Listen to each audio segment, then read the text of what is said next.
ஒரு சிறுவன் உயர்ந்து நின்ற கற்கண்டு குன்றின் மீதேற ஆசைப்பட்டான். உச்சியைத் தொட வேண்டும் என்ற ஆர்வத்தில் மலையேறத் தொடங்கினான்.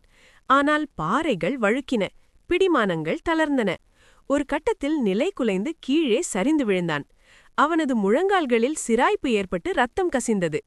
அருகில் அமர்ந்திருந்த ஒரு மூதாட்டி இதை பார்த்து ஏளனமாக சிரித்தாள். மலையேறுவது என்ன அவ்வளவு எளிதான காரியம் என்று நினைத்தாயோ என்று கிண்டலாக கேட்டாள். அடிப்பட்ட வலியிலும் அந்த சிறுவன் நிமிர்ந்து அமர்ந்து அமைதியாக பதிலளித்தான். பாட்டியே, நான் மலையேறி உச்சியில் அமர்ந்துவிட்டால் என் பயணம் முடிந்துவிடும். ஆனால் விழுந்துவிட்டேனே என்று பயந்து இங்கேயே நின்றுவிட்டால் எனது பயணமே ஆரம்பிக்காமல் போய்விடும்.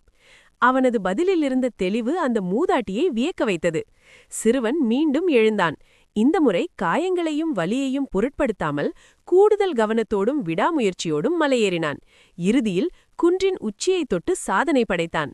நீதி: வெற்றி என்பது வெறும் இலக்கை எட்டுவது மட்டுமல்ல, தோல்விகளைக் கண்டு பின்வாங்காமல் மீண்டும் முயலும் உங்களது உறுதியான தீர்மானமே உண்மையான வெற்றி.